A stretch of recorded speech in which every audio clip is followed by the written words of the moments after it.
इस संकट के वक्त लगातार स्कूलों की मनमानी जारी है और वो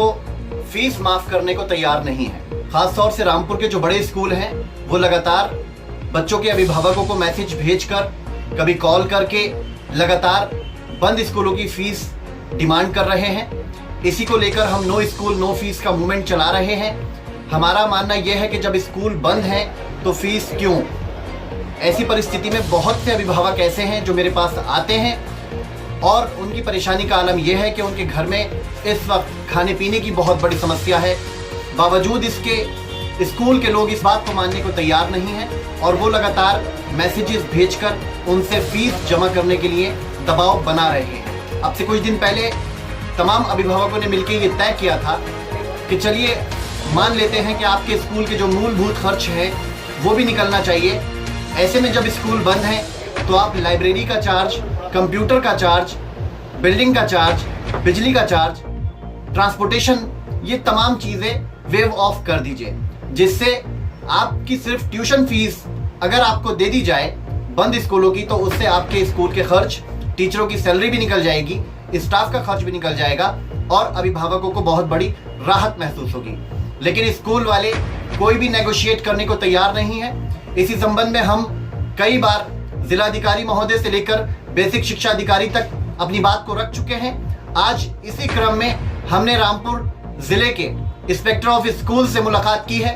और उनको एक मेमोरेंडम देकर ये आग्रह किया है कि लगातार जो स्कूल अभिभावकों के ऊपर दबाव बना रहे हैं उन पर अंकुश लगना जरूरी है, क्योंकि ये बेहद परेशानी का वक्त है। इंस्पेक्टर ऑफ स्कूल ने हमें आश्वासन दिया है कि अति शीघ्र ही ऐसे तमाम स्कूलों को चिन्हित किया जाएगा जो अनुचित दबाव बना रहे हैं और अभिभावकों को बार बार मैसेजेस कर रहे हैं, क्योंकि डीएम साहब ने भी 4 अप्रैल को एक लेटर तमाम स्कूलों को जारी किया था और उसमें स्पष्ट कहा था कि 30 जून से पहले आप लोग किसी तरह की फीस की डिमांड अभिभावकों से नहीं करेंगे।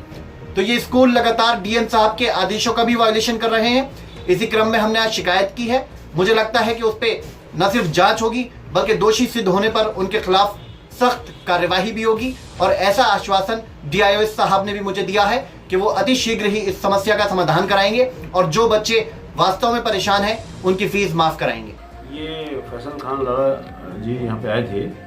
और इनके साथ जो 2-3 लोग और भी थे, तो इनका कहना ये था कि जो ये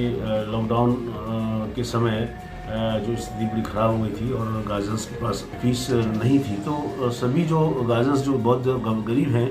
इनकी फ़ीस नहीं लेनी चाहिए स्कूल वालों को और इस समय उनको थोड़ा सा उनको राहत देनी चाहिए। तो इस संबंध में हमने इनसे अभी ये बात हमारी हुई थी कि हमारे द्वारा जो जितनी मीटिंग की गई है उस मीटिंग में हमने सभी प्रिंसिपल्स को, सभी जो है उनके मैनेजर्स को यही बात कही कि जहाँ जहाँ गार्जियंस बहुत कमज़ोर हैं, जहाँ जिनकी आर्थिक स्थिति अच्छी नहीं है, फिलहाल उनकी फ़ीस आप न लीजिए और कम से कम जून तक न लीजिए, ताकि आगे जा कर के जब स्कूल खुल जाएंगे तो धीरे धीरे अपनी फ़ीस को समायोजित करते रहेंगे। और लेकिन अब ये बात जो आई है हमारे सामने कि भाई वो सारे स्कूल वाले, कुछ स्कूल वाले ऐसे जो कि फ़ोन के माध्यम से या मैसेज के माध्यम से बच्चों से फ़ीस मांग रहे हैं। इस संबंध में मैंने इनसे यही बात है कि या तो उन बच्चों के नाम हमें बता दीजिए, तो इसी तरह उस बच्चों के नाम हमें मालूम हो जाएंगे तो हम स्कूल वालों से कहेंगे कि भाई ये जो बच्चे बहुत गरीब बच्चे हैं इनकी फ़ीस माफ़ कर दीजिए। और अन्य भी जो और भी प्रकरण हैं उनके संबंध में उनसे वार्ता की जाएगी और जो डीएम साहब के द्वारा जो पत्र निर्गत किया गया उसके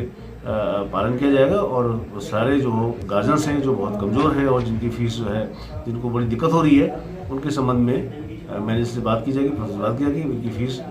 माफ़ कर दें और आगे जब स्कूल खुल जाएंगे, जब स्थिति सामान्य हो जाएगी उसके बाद समावेश करने की कार्य भी तब की जाएगी।